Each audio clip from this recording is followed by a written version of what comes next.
Bonjour tout le monde, content de vous retrouver en ce vendredi 29 avril 2022. Le Bitcoin vaut 39 500 dollars. Au niveau du graphique long terme, on voit qu'on est vraiment dans une sorte de canal ici qui s'établit avec des points bas, des points hauts. Nous sommes plutôt sur le bas du canal. Nous n'avons pas vraiment eu ce retour sur ce niveau des 30 000, ce qui pourrait intervenir. Regardez au niveau des clôtures ici, si je trace une ligne de tendance, on voit que le Bitcoin pourrait venir s'appuyer sur ce point des 30 000 dollars. Malgré tout, on a déjà dessiné une confirmation avec un W ici propre, avec un retour ici. On est aujourd'hui dans un range assez intéressant. Regardez, je vais le positionner comme ceci. On peut même considérer ça comme un canal haussier, plus ou moins, puisque on voit que depuis ici, le mois de janvier 2022, le Bitcoin semble vouloir se reprendre petit à petit. Malgré tout, eh bien, on a toujours cette crainte, effectivement, que l'on vienne briquer ce canal par le bas pour venir chercher ici ces 30 000, ces fameux 30 000 dollars. Alors je parle de crainte, mais en fait on pourrait également parler d'opportunité, puisqu'en fonction de si vous êtes déjà positionné, que vous êtes en train de hold, tenir vos crypto-monnaies sans les vendre, ou en fonction de si vous avez de la liquidité pour acheter plus bas, eh bien vous n'allez pas forcément voir les choses de la même manière. Bref, ici on a le Bitcoin, on va le regarder un petit peu plus précisément. Aujourd'hui on va peut-être zoomer sur cette partie-là pour voir ce qu'il se passe. On ira voir également observer des indicateurs long terme que je vais essayer de détailler avec vous qui sont relativement intéressants, puis on enchaînera avec l'analyse des altcoins qui en ce moment dessinent des choses assez intéressantes. On voit qu'ils sont plutôt en train de perdre de la valeur par rapport au Bitcoin ici depuis le 23 avril, donc ça c'est intéressant à constater, puisque au préalable on avait eu des W, des confirmations, ici un petit retour de neckline, un pump, et là regardez un retracement qui commence à s'opérer, et donc on va regarder ça. Bon, je vais pas repasser l'altcoin dominance, vous savez quoi, je vais vous le faire maintenant parce que ça va être assez rapide. On voit qu'on revient aujourd'hui sur les 38,2 ici, et on pourrait sans problème imaginer un petit retour vers les 61,8, ce qui représenterait, regardez, si on s'arrête pile poil sur les 61,8, ça représenterait finalement cette neckline, la neckline ici de CW, que l'on a déjà retesté une fois, que l'on pourrait venir retester une seconde fois. Pas du tout sûr que ça arrive, on peut très bien rebondir ici et aller chercher des niveaux supérieurs directement. Malgré tout, si jamais on vient chercher déjà dans un premier temps les 38,2 et qu'on continue de chuter légèrement, on sait que là, on a une zone étendue dans laquelle il peut être intéressant d'acheter des altcoins par palier. Voilà, et c'est là aussi la raison pour laquelle on a un portefeuille fictif que l'on a créé il n'y a pas longtemps, où on s'amuse à aller chercher les opportunités sur les altcoins. Donc à partir d'ici, et pourquoi pas jusqu'au 78,6 à cet endroit-là, on a pourquoi pas des paliers intéressants à se mettre sur les altcoins, tout en restant conscient que sur le graphique hebdomadaire, donc là je viens de passer en weekly, le graphique que vous aviez à l'écran juste avant, c'était cette partie-là zoomée.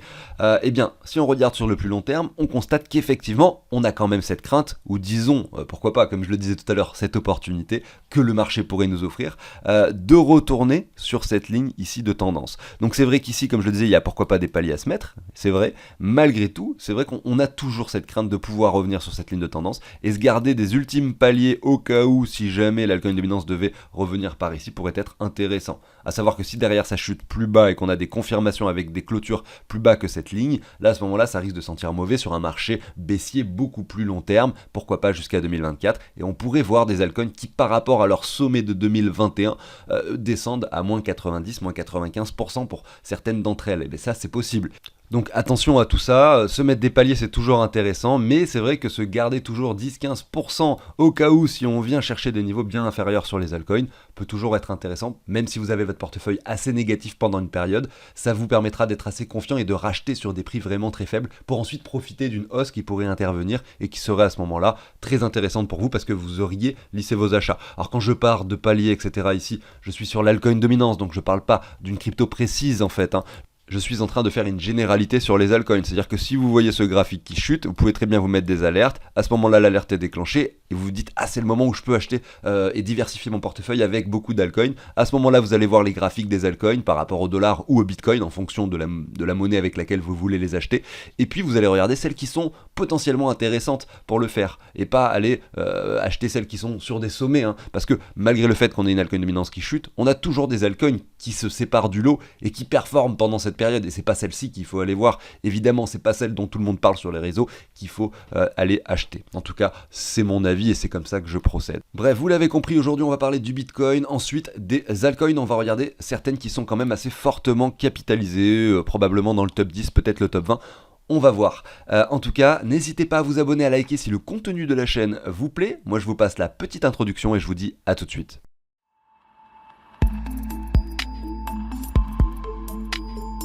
Alors commençons avec le Bitcoin. Avant ça, on va regarder le Crypto Fear and Greed. Nous sommes sur les 23, donc l'extrême peur. Ça fait un petit moment qu'on navigue sur l'extrême peur. Regardez, ici je suis sur les 7 derniers jours au niveau du Crypto Fear and Greed. On va se mettre sur un mois, on va même pouvoir se mettre sur un an en fait. Je pense que ça sera peut-être le mieux. Donc ici nous étions ici en mai 2021. Et donc bien sûr ici nous sommes en mai quasiment, puisque nous sommes le 29 avril 2022. Donc on a une période d'un an. Voilà, ici nous étions finalement au mois de mai 2021 et nous sommes restés dans l'extrême peur, ou du moins dans la peur en dessous des 30 on va dire, jusque ici le mois de juillet, donc mai, juin, juillet, ça faisait 3 mois, 27 juillet ici, 15 mai, donc 2 mois et demi exactement.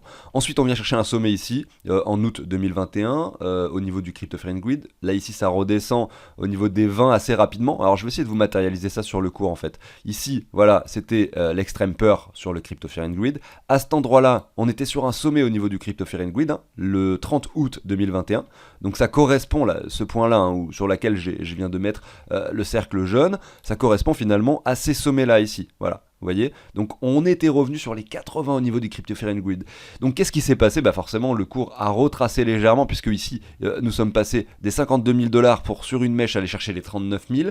Et le phénomène intéressant qui s'est produit, c'est que le Crypto Fear and Greed, regardez, est revenu en dessous des 30 dans l'extrême peur au mois de septembre. Donc à ce moment-là, finalement, eh bien on s'est dit que voilà, le moindre petit retracement, parce que c'était pas un retracement non plus si extrême, nous n'étions pas revenus. Là j'en ai marre d'avoir toutes ces lignes à l'écran, je vais les supprimer un petit peu, voilà. Donc ce retour à cet endroit-là, il n'était pas si extrême. Pourquoi? Parce que nous ne sommes même pas revenus dans cette zone sur laquelle le cours avait travaillé. Vous voyez, on est juste venu les chercher sur une mèche pour rebondir dessus. Mais on était à nouveau dans l'extrême peur, comme c'était le cas ici, vous voyez. Regardez sur le Crypto Fear and Greed, voilà, vous avez l'extrême peur ici de septembre 2021. Et derrière, donc, qu'est-ce qui s'est passé? Donc, on est allé chercher des nouveaux sommets sur le cours, à savoir les 67 000 $, 68 000 même, et sur le Crypto Fear and Greed également des sommets aux alentours des 82, ici 84 au niveau de l'indice. Donc c'est vrai que voilà, on voit qu'il y a une correspondance quand même assez intéressante, et que l'indicateur du Crypto Fear and Greed nous donne des informations très intéressantes. Et ce qui se passe aujourd'hui, malheureusement on est rentré dans un contexte un petit peu différent, et c'est pour ça que le cours met beaucoup de temps à prendre sa décision. Pourquoi? Parce que aujourd'hui, qu'est-ce qui se passe? Le marché du Bitcoin revient assez rapidement sur les 33 000 $, et là pareil, on a vu le Crypto Fear and Greed redescendre avec le cours, c'est-à-dire revenir sur les 18. On revient dans l'extrême peur. Et aujourd'hui, on a un contexte un peu différent, parce qu'à chaque fois que le Bitcoin essaye d'aller breaker des niveaux supérieurs, déjà on voit que ça travaille beaucoup, on est en train de jongler vraiment entre ces bornes, on est vraiment sur un range, une sorte de petit canal haussier certes, mais un range. Et chaque fois qu'on vient chercher ce haut du range, on a un Crypto Fear and Greed qui monte assez fort. Ici, regardez, le 9 février 54, le 2 mars 52 et le 30 mars, on était ici sur les 60. Donc c'est vrai que si on regarde le cours, ça correspond pile poil à ces sommets, tout simplement. Donc oui, on a un Crypto Fear and Greed qui s'emballe un petit peu lorsque le Bitcoin monte, et effectivement dès qu'on a la moindre baisse, bim, on revient dans l'extrême peur. Moi ce que j'aimerais effectivement voir, c'est pourquoi pas un scénario similaire à ce que l'on avait observé, ce que je vous montrais juste avant, un Bitcoin qui revient chercher les 55-60 000 $, derrière un petit retracement par exemple, où on vient chercher une neckline, et avec un Crypto Fear and Greed qui redevient extrêmement négatif dans l'extrême peur à cet endroit là. Et là on pourra peut-être aller, pourquoi pas, chercher le haut de cette ligne de tendance par la suite, c'est-à-dire les 70 000 $. Mais ça serait assez intéressant finalement qu'on a un Bitcoin qui prenne un petit peu de valeur avec un Crypto Fear and Greed qui reste faible, mais j'ai pas l'impression que ce soit le contexte actuel. Peut-être que finalement la solution ça serait de venir chercher justement ce niveau des 30 000, histoire que beaucoup de monde capitule avant d'aller chercher enfin des niveaux supérieurs. Malgré tout, sur une perspective d'investissement, on le voit ici sur le graphique, on est plutôt pas mal aujourd'hui sur les prix actuels. Est-ce que ça veut dire qu'on va forcément grimper? Non, bien sûr on peut aller plus bas. En tout cas, se mettre un palier d'achat aujourd'hui sur les 39 500, pour moi c'est pas forcément déconnant. Quelqu'un qui arrive aujourd'hui sur le marché pourrait pourquoi pas se mettre un palier ici, tout en gardant de la liquidité comme je le dis d'habitude, pour aller chercher, si jamais le cours vient chercher des niveaux plus bas. Mais clairement là on a une probabilité, finalement une possibilité de rebond, à minima jusqu'aux 50 000 $. Donc c'est une affaire à suivre, on va regarder ça avec attention sur la chaîne, sur ce qu'il se passe. Ce qui est sûr, c'est que quand on est sur des niveaux comme ceux-là, que l'on a touché il n'y a pas si longtemps, là on est plus sur une optique de revente. Attention, on est plus sur une optique où on se dit voilà, on a eu deux grosses bougies hebdomadaires ici qui ont fait donc 24%. Oui, on peut aller chercher directement des niveaux supérieurs, etc., zone de rechargement de short, mais attention, c'est plutôt quand on est sur le bas du canal qu'il faut investir, et pas quand on est sur le haut du canal. Donc là les 46 000 c'était risqué. Aujourd'hui on revient sur des niveaux intéressants, et donc je me permets de vous le dire. Alors aujourd'hui à midi, il y a le listing du token Fame, du projet Fame MMA que j'ai présenté sur la chaîne. Je vous mets la vidéo de présentation ici en haut à droite. Alors je sais pas quand est-ce que la vidéo là que je suis en train de tourner, la vidéo d'aujourd'hui, je ne sais pas exactement à quelle heure elle va sortir. En tout cas, son listing aura lieu finalement à midi. Voilà, là je tourne cette vidéo, il est 10h47 exactement. En tout cas, sachez que c'est un token qui sera disponible sur la plateforme OKEx. C'est un projet que j'ai présenté sur la chaîne qui, je pense en tout cas, pourrait avoir de très belles performances au moment du listing. Vous pourrez sûrement le constater si vous regardez cette vidéo à 18h. Moi, je suis, on va dire, allez, je spécule ici, je me trompe peut-être complètement, mais je pense qu'effectivement, à minima, on peut imaginer un x10 par rapport à son prix de prévente. Donc c'était 0,01$, donc 1 centime le token en fait. C'est à ce prix-là qu'on a pu l'acheter grâce au Launchpad de Tencent. Et on va voir combien il vaut justement ce soir. Je suis assez curieux. Alors le Fame, regardez, il est disponible sur Fame MMA sur CoinGecko. Donc évidemment, il n'a pas encore de prix. Je le rappelle, mais pour commencer, il sera simplement échangeable sur OKEx et ensuite il sera listé sur PancakeSwap et donc les plateformes décentralisées. Donc si vous souhaitez en obtenir pour le listing, effectivement, ça peut se passer que sur OKEx. Et donc voilà, moi j'ai dû créer un compte ce matin. Je vous mets le lien de parrainage en description si vous voulez également créer un compte sur OKEx. Rien n'est obligatoire, peut-être que même vous en avez déjà un de compte. Mais bref, je le mets quand même au cas où. Si ça vous dit, tout simplement, vous allez avoir probablement des avantages sur la plateforme. Et moi aussi, j'ai même pas regardé exactement quels sont les avantages. Voilà. Ce qu'il faut savoir, c'est qu'au moment des listings, finalement, on a un x10, x20 qui peut s'opérer très rapidement s'il y a beaucoup de demandes. Donc c'est très compliqué de l'acheter finalement au prix où le token est listé parce qu'il y a énormément d'acheteurs qui se présentent instantanément. Et derrière, finalement, dans les heures qui suivent, voire les journées qui suivent, eh bien, des fois, on a des bougies rouges, on a des retracements, on a des niveaux qui semblent pertinents, on peut se mettre des alertes, que ce soit par exemple le lendemain ou le surlendemain, etc. pour essayer d'avoir un prix intéressant si jamais l'engouement continue. Sur les semaines à venir, et bien en fait vous allez forcément avoir des plus-values sur votre investissement. C'est un peu sur cela que vous spéculez quand vous allez acheter justement au listing ou justement les heures ou les jours qui suivent. Petit disclaimer, je rappelle simplement que c'est très compliqué d'investir au listing, que vous pouvez vous prendre un moins 50% en 2 minutes, parce que c'est très volatile les listings. Il y a beaucoup de personnes qui sont actifs sur l'achat et la vente, et ça peut très bien perdre énormément en valeur très rapidement, comme ça peut prendre énormément. Donc attention, ne mettez simplement par exemple que 5%, 2%, 1% de votre portefeuille, mais n'allez pas mettre toute votre épargne crypto. Vous l'avez compris, ça serait forcément beaucoup plus risqué. Allez, je vais continuer avec la suite et aujourd'hui on a dit qu'on allait analyser quelques crypto-monnaies fortement capitalisées. Je commence avec l'Ether qui, regardez ici, a quelque chose d'assez intéressant. C'est que, regardez, contrairement au Bitcoin dans lequel nous avons un canal propre, l'Ether, lui, au contraire, nous a pas forcément dessiné de jolis canals. On pourrait se dire que voilà, pour que effectivement on ait une sorte de canal comme ça, il faudrait qu'on revienne ici jusqu'aux 2500$. Et c'est quelque chose qui peut arriver, attention, parce que ça représente finalement cette ligne qui a déjà effectué 2 clôtures à ces endroits-là. Malgré tout, on observe du coup clairement ici qu'on a un Ether un petit peu plus bullish que le Bitcoin, dans le sens où le Bitcoin lui est déjà revenu sur cette ligne basse, alors que l'Ether lui au contraire n'est qu'au milieu de ce retracement, puisque regardez, nous sommes sur les 0,5 de Fibo de la hausse précédente, ce qui représente le milieu tout simplement. Donc aujourd'hui on est pourquoi pas sur un niveau sur lequel nous pourrions rebondir, notamment si on a un Bitcoin qui lui décidait enfin d'aller chercher des niveaux supérieurs, puisqu'on sait que tout de même ça reste relativement corrélé. Et si on zoome un peu sur le graphique, donc l'Ether lui vaut 2900$ aujourd'hui, on voit, comme je le dis, donc ici en daily, on constate bien ce W assez propre que l'on a dessiné. On est revenu sur la neckline, finalement on n'a pas rebondi comme on peut l'imaginer sur une neckline de façon générale, on est allé chercher des niveaux plus bas. Donc aujourd'hui, je pense que voilà, les niveaux sur lesquels on peut attendre l'Ether, regardez, on va pas prendre en compte cette mèche, c'est vraiment une mèche d'excès, on le voit, parce qu'en daily on y allait, on est revenu, on a réintégré instantanément, donc je ne la prends pas en compte, je prends simplement cette hausse entre ce point-là et ce point-là, vous voyez, cette hausse, je mets un Fibo, et on voit que la zone de rechargement se situe entre les 2888 et les 2696$. On a jonglé un petit peu dessus ici, donc il y a 2-3 jours, on est revenu au-dessus, on pourrait forcément la réintégrer, je pense que là, la baisse, là, si on se met ici en daily, on constate qu'aujourd'hui sur l'Ether, cette baisse n'est pas forcément terminée, on voit qu'on est toujours sur cette tendance baissière, qu'on n'a pas de cassure pertinente, qu'on est dans un canal baissier, donc là, aujourd'hui, de façon très simple et logique, on peut s'attendre ici à revenir, à réintégrer encore cette zone de rechargement, pour pourquoi pas avoir un Ether aux alentours des 2700$. Et peut-être qu'à ce moment-là, on pourra enfin commencer à dessiner des choses intéressantes avec des reprises qui s'opèrent en daily. Mais ce qui est sûr, hein, je le répète, c'est qu'aujourd'hui cette zone de rechargement est clairement une zone d'achat, et donc que oui, ce W est bien matérialisé, qu'on l'a bien confirmé, qu'on revient dans une zone d'achat pertinente, et que oui, on peut s'attendre effectivement encore à, sur du plus long terme, quelque chose qui vient chercher les 3800, 4000 dollars. En attendant, sur le court terme, comme que je le dis, les 2700 sont pertinents. Si on veut aller mécher sur les 2500 dollars, c'est également possible, hein, sur une bourgie journalière pour aller liquider un peu du monde et réintégrer automatiquement la zone de rechargement. Voilà, c'est quelque chose de plausible. Et derrière, on a cette ligne de support assez pertinente, hein, sur laquelle le cours a jonglé à plusieurs reprises, sur laquelle le cours a pas mal travaillé, aux alentours des 2400 à 2500 dollars.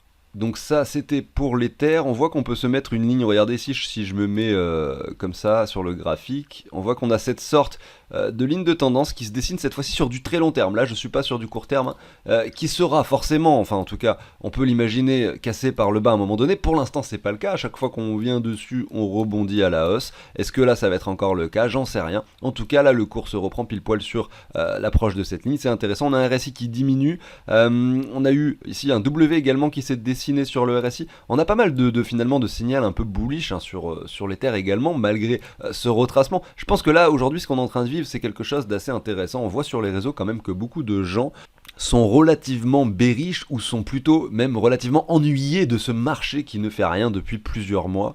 Et ça, ça me fait penser qu'effectivement on pourrait avoir ce dernier petit rebond ici aux alentours des 4000 dollars, peut-être aller chercher un ATH sur l'Ether sans que ça soit le cas sur le Bitcoin, c'est possible, et derrière peut-être entrer dans une phase de bear market plus importante avec cette cassure de ligne de tendance que vous avez ici, hein, par exemple vers les 3300, parce que forcément cette ligne de tendance elle est haussière, donc le niveau de prix de cassure sera peut-être plus élevé plus tard si jamais on met plus de temps avant de le breaker, si on le break par le bas, mais c'est quelque chose qui, je pense, sera visualisable dans les mois, années qui viennent, puisqu'on connaît quand même des cycles sur les cryptos, et que généralement on a des hausses puis des baisses ensuite assez conséquentes. C'est ce que l'on en constate depuis tout le temps, hein, une hausse et une baisse conséquente, etc. Les cycles de 4 ans que l'on connaît si bien, dont je parle assez fréquemment sur la chaîne. Je vais pas le refaire aujourd'hui. Donc ça, c'était pour l'Ether.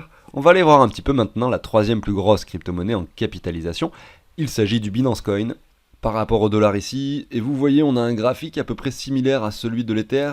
A contrario, ici il n'y a pas eu de W, donc voilà, on arrive dans la catégorie des altcoins finalement qui n'ont pas fait de W, qui effectuent des V-bottom et qui viennent rechercher finalement des zones de rechargement. Et là, c'est la question qu'on se pose: est-ce qu'on va rebondir pour former enfin ces W, cette continuation haussière sur la plupart des altcoins, ou est-ce qu'on va aller chercher des points inférieurs et casser cette ligne de tendance long terme par le bas? Mais en fait, cette ligne de tendance, on la voit sur beaucoup de crypto-monnaies, et c'est vrai que moi je considère que tant qu'on la tient, et bien à ce moment-là on pourrait estimer qu'une dernière petite phase haussière pourrait se produire. Si jamais on la casse par le bas, je pense qu'on va rentrer dans un bear market, un marché baissier pendant un petit moment, hein. Il va falloir s'attendre à quelque chose qui pourrait durer jusqu'à 2024, on le sait, jusqu'au prochain halving du Bitcoin. Voilà, donc ça c'est quelque chose d'intéressant à constater. On a un Binance Coin qui est également sur un niveau pertinent d'achat, on le voit sur ce graphique, mais attention à cette ligne, hein, cette grosse ligne de support que j'ai tracée, il ne faut pas la casser par le bas. On va aller voir quelques autres crypto-monnaies rapidement. Atom Cosmos, donc il y en a qui ont des configurations différentes, hein. C'est le cas d'Atom Cosmos qui lui est plutôt en train de chuter en ce moment, puisqu'il a fait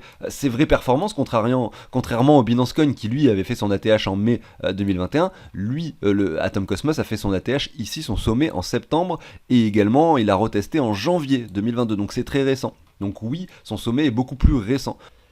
Et c'est vrai que là forcément, hein, après de telles performances récentes, on a ce retracement qui s'opère, on va dire, de façon tardive aujourd'hui, puisque vous voyez, ces 3 dernières semaines, hein, nous étions fin mars, il valait 33 dollars, aujourd'hui il vaut 20 dollars, alors que le Bitcoin depuis cette période n'a pas fait grand chose, donc il chute un peu en solitaire en fait, hein, ici. Et c'est pas le seul, on a eu des tokens qui ont énormément performé en janvier 2022, alors que la plupart ne le faisaient pas. Il y avait également Luna. Voilà, mais j'en parlerai peut-être après. En tout cas, ce qui est sûr, c'est que maintenant on retrace, et que là, peut-être que Atom Cosmos va nous offrir des opportunités d'achat très pertinentes pour ceux qui ont manqué le train au préalable, hein, à savoir cette zone de rechargement. Donc ici, vous avez vraiment des niveaux qui peuvent réellement commencer à être achetés sur Atom Cosmos. Je parle des 18,47$, qui représentent les 61,8 de Fibo. On n'est plus à grand chose de l'atteindre, hein. Attention, on a le chiffre psychologique des 20$ qui pourrait faire office de support, on le sait, mais sur une mèche, aller chercher les 61,8, ça peut être intéressant de se mettre un palier, hein, vraiment sur ce ce niveau des 18,47. Et derrière, hein, vous avez quand même cette zone de rechargement qui s'étend jusqu'aux 10$. Donc encore 50% de baisse. Donc attention, on est sur quelque chose qui peut chuter quand même assez fort encore. Et donc il faut être prudent et savoir attendre aussi également les structures. C'est-à-dire que là, il n'y a rien à l'écran qui nous indique que cette baisse est terminée. Moi j'aime bien dire souvent qu'il faut acheter sur des bougies rouges, c'est vrai, acheter sur des zones de rechargement, c'est vrai, mais attention, il faut aussi également regarder ce qu'il se passe et attendre qu'on ait un ralentissement, une latéralisation qui s'opère, quelque chose qui commence à dessiner des W, quelque chose qui commence à ranger. Là ici c'est pas du tout le cas sur Atom Cosmos, hein. On le voit en weekly, on chute, donc non, on peut pas dire que la baisse est terminée. Mettre un palier d'achat aujourd'hui, pourquoi pas, mais vraiment se garder la liquidité pour plus bas, je pense que c'est le plus important, notamment au vu de ce graphique qui nous dessine aucune structure, aucune latéralisation. Voilà. Donc là je parlais de Atom, Luna c'est la même chose. Donc Luna, contrairement à Atom, on est même sur quelque chose d'encore plus bullish. Le sommet ici c'était, je disais en janvier, mais en fait non, c'était en avril.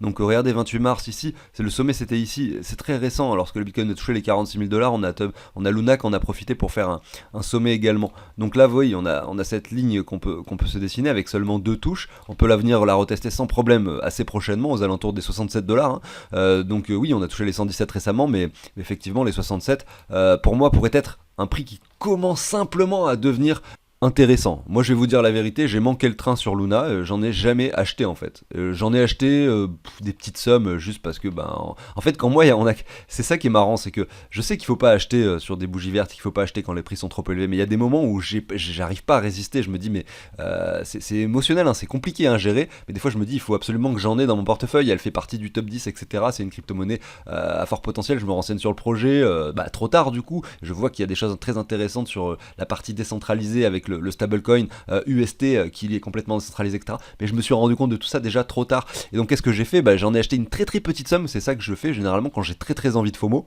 C'est que j'achète des toutes petites sommes tout simplement pour me passer cette envie d'acheter. Voilà. Et une fois que j'en ai acheté une toute petite partie, ça y est, je me dis au moins j'en ai dans le portefeuille, je suis rassuré. Mais bon, c'est pas ça qui va changer grand chose à mon portefeuille, que ça monte ou que ça descende finalement vu la somme sur laquelle je me suis engagé. Bref, ce que je veux dire c'est qu'aujourd'hui, il y a des niveaux sur lesquels je pourrais engager des sommes beaucoup plus importantes, à savoir pour commencer les 67 $.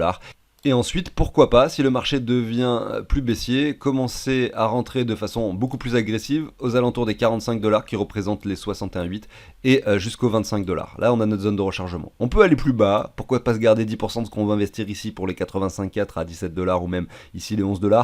Mais à un moment donné, il faut rester conscient que voilà, la capitalisation ne va pas chuter tant que ça, peut-être que c'est quand même une crypto-monnaie fortement capitalisée et qu'il est quand même aussi probable que l'on ne revienne pas aussi bas. Donc c'est pour ça que c'est bien de se mettre des paliers et d'acheter au fur et à mesure de la baisse. Bref, en tout cas aujourd'hui à 86 $, moi je n'achète pas de Luna. On va continuer avec par exemple le DOT. Alors là c'est DOT, alors Luna je l'ai regardé quoi par rapport au dollar. Je veux mettre que par rapport au dollar aujourd'hui. On va regarder le DOT. Et c'est intéressant de voir qu'on avait un canal bien tracé comme celui-ci, que finalement on est en train de casser par le bas. Excusez-moi.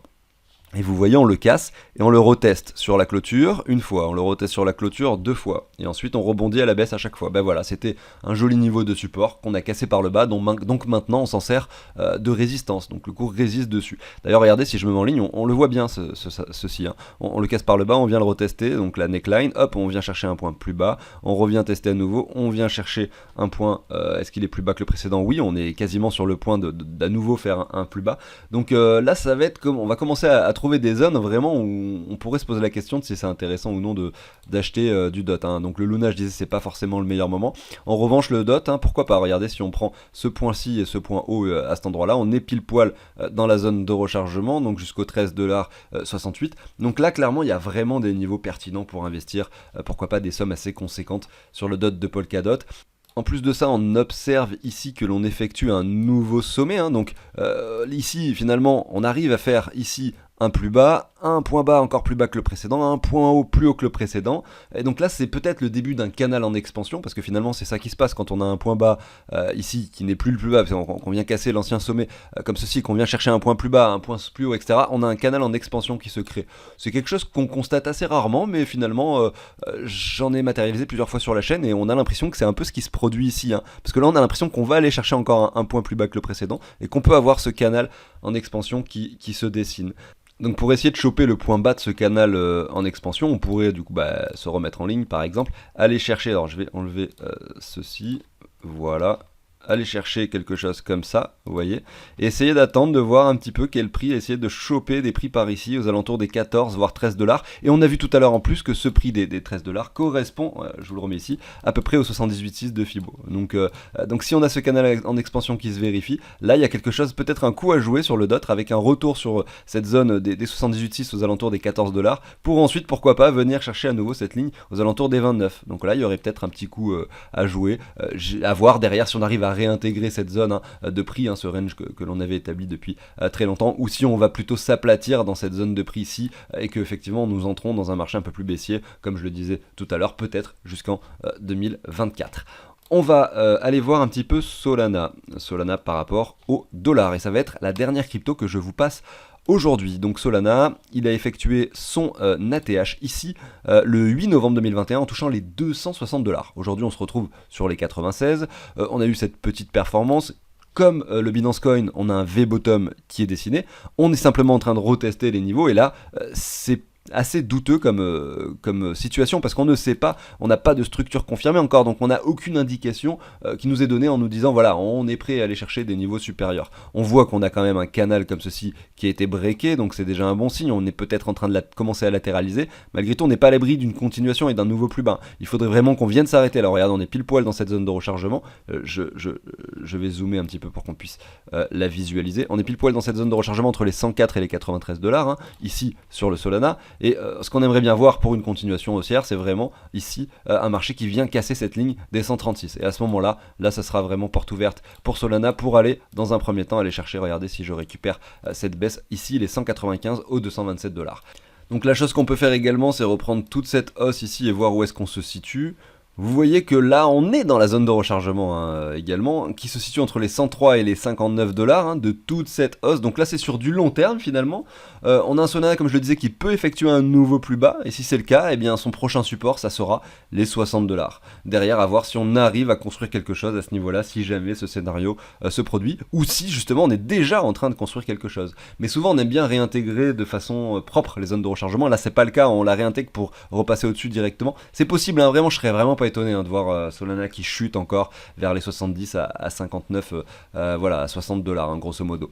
Voilà, donc c'est une affaire à suivre, et comme d'habitude, de toute façon, on sait qu'on est sur des niveaux aujourd'hui beaucoup plus intéressants que ce que c'était au mois de novembre. Regardez ces niveaux de prix dont je parle, et que effectivement les achats par palier sont probablement la meilleure chose à privilégier, et que garder de la liquidité pour acheter du Solana jusqu'aux 60 dollars, c'est pertinent. C'est pour ça qu'on aime bien garder du fiat en général.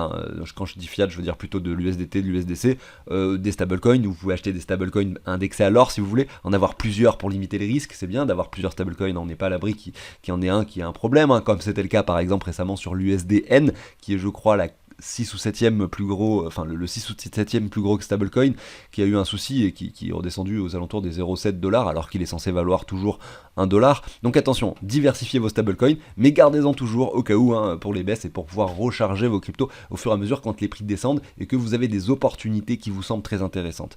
J'arrive sur la fin de cette émission. Sachez que je vous partage sur la chaîne un outil d'investissement que j'ai créé moi-même, c'est un tableur qui permet de récapituler tous ces investissements si vous avez de l'argent sur 10 plateformes différentes par exemple et que vous avez une centaine de cryptos répartis sur plein de plateformes. Et bien sur ce tableau vous allez pouvoir mettre vous allez pouvoir inscrire toutes vos cryptos, ça va récupérer les prix en temps réel, vous allez pouvoir dire combien vous en possédez de chacune d'entre elles, tout simplement en fonction des plateformes, vous allez dire j'en ai tant sur telle plateforme, tant sur telle plateforme, etc. Et ça va vous donner par rapport à ce que vous avez investi en euros, combien vous êtes en train de gagner, votre ROI, etc. La répartition, là c'est un portefeuille fictif que vous avez à l'écran, c'est pas le mien bien sûr, c'est un exemple. Et donc vous allez avoir beaucoup de données intéressantes relatives à l'ensemble de votre argent, même si c'est réparti sur plein de trucs différents, grosso modo. Si vous voulez en savoir plus sur ce tableau, vous allez tout simplement sous la vidéo du jour, et vous avez deux choses. Vous avez un lien qui vous amène vers une émission où j'explique beaucoup mieux ce tableau, donc il s'agit de celui-là, j'explique mieux le tableau ici.